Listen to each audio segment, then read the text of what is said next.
আইনের লড়াইয়ে অনারেবল হাইকোর্টের প্রধান বিচারপতি সাহেব তার ডিভিশন বেঞ্চ যখন এটার শুনানি হওয়ার কথা ছিল 8 তারিখে 8ই ডিসেম্বর, কিন্তু বিশেষ ভাবে সেই শুনানিটা 5 তারিখে আগিয়ে আনা হয়েছিল।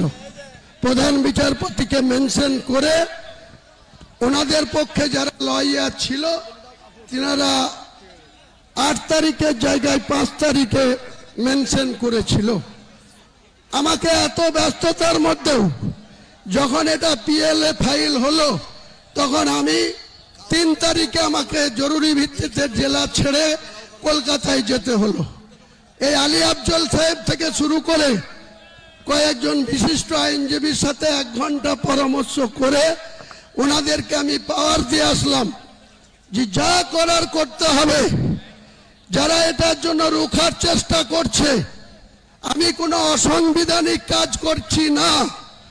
ভারতের সংবিধানকে সম্মান জানিয়েই প্রত্যেকটা ধর্মাবলম্বী মানুষের নিজের নিজের অধিকার আছে। কেউ চার্চ বানাতে পারে, কেউ গির্জা বানাতে পারে, কেউ মন্দির বানাতে পারে। আমরা মুসলমান যারা তারা আল্লাহর ঘর মসজিদ বানাতে পারি।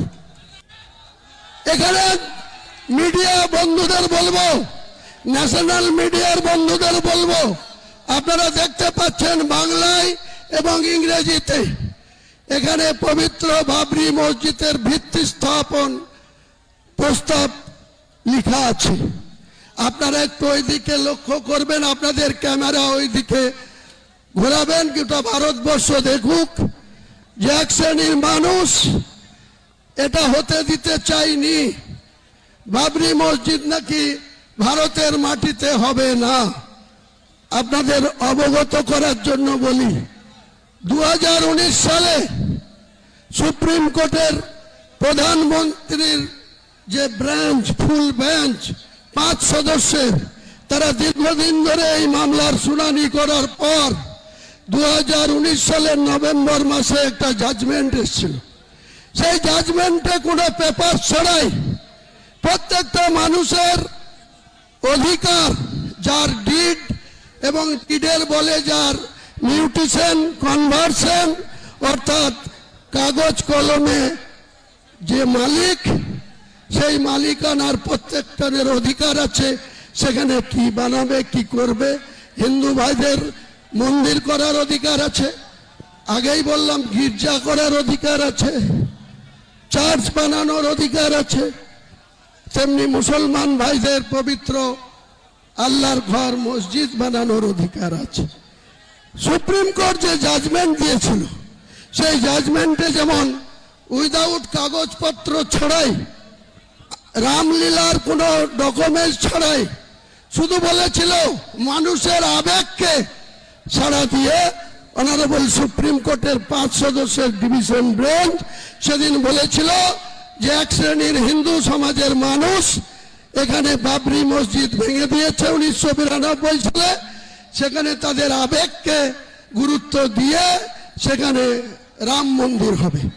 আপনারা সবাই জানেন, গোটা বিশ্ব জানে, ভারতবর্ষের আপামর 145 কোটি মানুষ জানে যে অযোধ্যাতে একটা রাম মন্দির তৈরি হয়েছে। আমরা কেউ মুসলমান সম্প্রদায়ের মানুষ কেউ তার বিরোধিতা করিনি।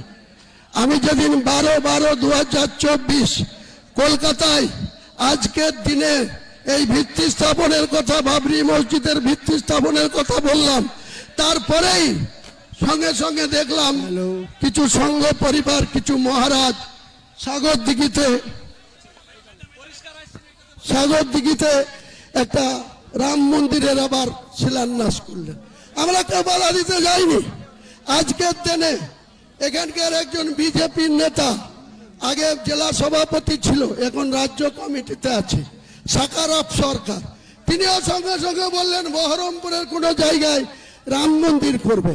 আমরা কিন্তু আপত্তি করিনি, বলেছি প্রত্যেকটা ধর্মাবলম্বী মানুষের নিজের নিজের ধর্ম করার অধিকার যেমন রয়েছে, তাদের মন্দির বানানো, মসজিদ বানানোর অধিকার ভারতবর্ষের সংবিধান স্বীকৃত। স্বাভাবিকভাবেই আমার আমাদেরকে বিরুদ্ধে যেটা চক্রান্ত করে পিআইএলএ ফাইল করা হলো, তারা চেয়েছিল 8 তারিখে ডেট ছিল, তাহলে স্বাভাবিকভাবে আজকে 6 তারিখে আমরা শিলান্যাস করে দিতাম। তারা এটাকে রোখার জন্য স্পেশালভাবে মেনশন করলো 5 তারিখে মামলা শুনানি করতে হবে। মহান আল্লাহ যাকে সাপোর্ট দেয়, মহান আল্লাহ যাকে দোয়া করে, আল্লাহ যাকে ভালোবাসে, এই পৃথিবীর কোন মানুষ তার বিরোধিতা করলেও সাকসেস আসে না, সার্থকতা আসে না, সফলতা পায় না। তাই মহান